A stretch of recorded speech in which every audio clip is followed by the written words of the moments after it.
Bruce, can you just talk about the lift that the penalty kill gave you and what Derek Forbett has meant to this team in this series? Yeah, I mean, he's really stepped up. It's been a series where we've been killing a lot of penalties, and hopefully that is stemmed a little as we go to Carolina for Game 7. We got to stay out of the box, got to do a better job, with our sticks, check with our feet.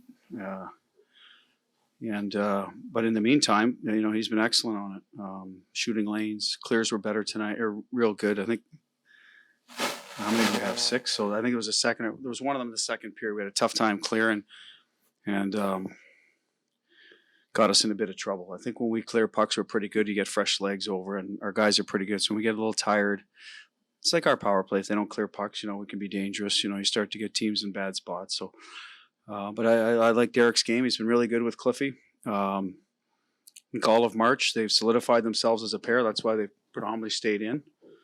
I think they're playing to their strengths. They're keeping it simple with their puck movement, and they're physical. And they've each scored a goal the last 2 games, which is a nice bonus. But defending well, against whatever line they're assigned against. Tonight it was Stahl's line. They're a big line. They've been doing a lot of scoring for them, so credit to them. You said you wanted to get secondary scoring, and you got it tonight. What's it going to take to get this momentum into Carolina and get a victory there in such a hostile environment? Yeah, I mean, listen, we got to win now one road game. That's what's in front of us. We knew that when we started the series. You have to win a road game, at least one, if we want to advance. So here it is. And the momentum is what it is for tonight. Guys will be feeling good about themselves, but Carolina will be ready. I mean, that's playoff hockey. Usually that game the game you just played, you try to put behind you as quickly as possible. Take what you can from it. Get ready for the next one. So that's how I see both teams. So, yeah, I mean, it's great to have the momentum, but I don't think it'll phase them. They've been through some playoffs now, and they'll be ready to go. Bruce, you mentioned a little bit this morning, but balancing out the lines today, given what your top line had produced on home ice in 3 and 4 with the last change, can you just describe the thinking that you guys went through to go back to the old January 1st lines? Well, I mean, just to go back real quick, we came out of Carolina and, I didn't think we played poorly up there. We didn't finish well early, and then the game sort of got away from us. We got into penalty trouble the second game.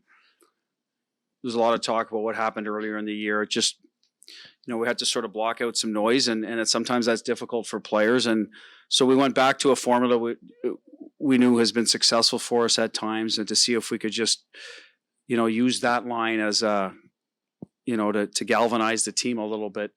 I think the whole line needed it as well as the team, and Marsh and Pasta all of a sudden start clicking, and Marsh finds his game again, Pasta. So that was the thinking when we did it. And today was more about how we'd been successful early in the year. We got ourselves back in the series. It didn't go as well for us up there in Carolina. So let's get back to the group. We, including Frederick, Lindholm coming in helps, but that was the main reason. This is what we had success with, fellas. We walked through why we're good. Certain parts of the game, our D zone coverage had to be better. Our shot blocking, our sticks in the lane for to take away some of their offense. And those 4 lines have all done it and done it well. So that was the task in front of them. It allows Halla and Hall. They just seem to respond better with Pasta. We've tried a lot of different guys in that line. Fluto hasn't gone as well. Pasta's a world-class player. I think he just gives them, some confidence to play. Jake's been fine this series, competed hard. We've moved him around. No issue there, and he's played with Bergie and Marsh a lot. And like I said, putting Freddie back in, a heavier body with Coyle and just give him some continuity. You change lines for a reason through the course of a playoffs. You hope you make the right call for the right reasons, and tonight it worked out for us, and we'll do what we have to do up in Carolina in Game 7. Bruce, you still haven't seen a whole heck of a lot of the Lindholm-McAvoy pairing yet. Their chemistry seems to be top-notch. What would you attribute that to? Well, I think they're just both good players. So they're naturally, and they both have an offensive mindset as well. They defend well so I think they read off each other well, when to go, knowing that the other guys, when Charlie has the puck, Lindy knows, okay, if I had the puck in that situation, where where would I want my partner to go? So they have that natural sort of read off each other to get out of their end, get through the neutral zone. Like I said, mostly they're just good players with good hockey IQ that want the puck. Some guys just don't, they're more defensive minded, don't really want it a lot. They get a little, those two both want it. So when you want the puck, you're sort of presenting yourself to where you think is a good spot to get it. And I think that's what happens with them both. Another lineup call and sticking with Jeremy in goal. Can you just speak to obviously it paying off and how he helped you particularly early in the game and just what you've seen in his evolution, particularly as you go into a game 7? Well, he's been good for us. We talked about the other day. We challenged a little bit early on. Timely saves early in the game are important, if we can get a lead, and we did tonight. Got the saves. Good for Jeremy. Typically responds when we address certain things with him. He did tonight. Nice to see him score some goals for him as well. I mean, that's a big part of no matter what goalie's in there. If you don't get offense for him, that it's pretty difficult. He's a young kid that doesn't seem to get phased by the time of year. We'll see how it goes going forward. It's the biggest one of the year, obviously. I think everyone loves a game 7, and we'll see how it goes from there. But he was just a guy, and he's played pretty well the last 2 games, especially at home. He won a couple games at home, so we talked about this before. How often can you run with them? But when you're up against it, you're going to have to sort of do what you got to do, and that's what happened with this particular game. And I'm glad he wasn't under barrage all night. Too many penalties again. That's real tough on the goaltenders. They're fighting to see the puck the whole time. Other than that, I thought we were pretty good in front of them. Bruce, with the way your team responded tonight, how do you like your team in a 1-game season now in a place where they've had difficult times? I love it, Dan. I mean, this is what you play for. Guys should be excited. Game 7 Stanley Cup playoffs, home or road. We'd rather be at home, not going to lie to you, but we'd play them on Mars if we had to. I think right now we just want to get after it. And I mean, that's what it's all about. And I'm sure they'd say the same thing. I know they're disappointed now, but a game 7 tomorrow morning, they wake up, they're going to be excited to play, and as it should be a great game. Hall, Holland, Pasternak. Holland, Pasternak can be such a dangerous line off the rush. You would, mention that you'd like to see them, play more in zone, be more physical, kind of add that element. Satisfied with that part of it tonight? Yeah, I don't know if it's necessarily physical, but it's more puck possession, absorb hits to make like Holla's goal, right? That's puck recovery, work to get a puck back. It gets moved around, low to high, whatever, and you're presenting yourself in the slot. I mean, Holla had a good tip in the second period. They almost scored on. So some goals like that, not just, a 2-on-1 or a 3-on-2 when the game opens up a bit, those tight checking games, you got to be able to do that. Work to get a puck back, create a turnover on the forecheck, hang on to it, support each other.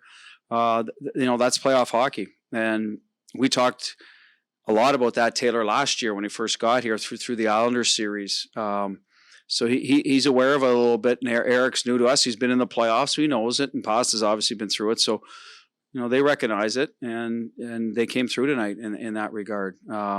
Had some looks early in the series. We just didn't finish. That's part of it, right? When you finish better, other things get glossed over. Tonight they finished better, and it's what they need. Eventually, we needed some guys to step up and score. Well, we got it tonight. Charlie Coyle on the power play is a big goal, and that front goal to extend the lead. So a lot of different things. But that line, like I said, I'm glad they scored that way. It'll make them feel better about their game, give them some confidence that they can do it again, on Saturday. Bruce, along the same lines as Dan's question, just going into a game 7, how does it help having guys with that experience in this situation, like a Berge or a Marshy? Yeah, I mean they've got those guys too, Joe. So I think it'll help both teams if the game, for example, tonight it's 2-0. We're just kind of a broken play. They scored 2-1. All of a sudden, third period 2-1. I thought our guys, it was probably one of the best things we did tonight was respond after they made it 2-1. We earlier this year, we'd have to fight through that longer. And right away, we came right back down, played the right way, managed the puck, got a puck back, scored the next goal. It wasn't high risk. So, that's a good sign, which will carry over into game 7. Should it happen again? If they score the first goal up there, you got to keep playing. Or if something bad happens, penalty calls you don't like, a 5-on-3, whatever, you got to keep playing. So I think that'll help us a lot. And then obviously the younger guys are getting a taste of it as well, and they got to get pulled along by these older guys. And Swayman is that guy. He's the only unknown when it comes to that. Ranta has. I'm not sure he's played in the game 7 either, by the sounds of it. So you got 2 goaltenders that it's new to them. So like I said, should be great. Heading to Game 7, obviously the results here and in Carolina have been polar opposites. Is there anything specifically that you've noticed that the team has been doing well here that you've not done down in Carolina that you'd like to obviously bring with you? We timely power play goals here helped a little more than up there. They got a couple the other night. Their power play had struggled, and they generated some good looks, scored. Or in the flip side, penalty kill. I think that's been an issue at times for both teams. And when you win, it's usually good, and it was very good for us tonight. We got, like I said, very important kills in the second period. So that special teams flip is one thing that certainly has tilted the series on home ice for both teams. So, hopefully, as I said earlier, we need to make sure we stay out of the box up there so that doesn't become a factor. Play the game 5-on-5 as much as possible. And other than that, we had some puck luck tonight. I think in the second period, they hit a couple of crossbars. I mean, other nights those goes, you know what I mean? So that comes into play too. We had a little puck luck around the front of the net, the second goal, and they had, I thought they had some up there at times. So some of that just happens to have happened in this series where the home team's getting a few breaks as well. Yep.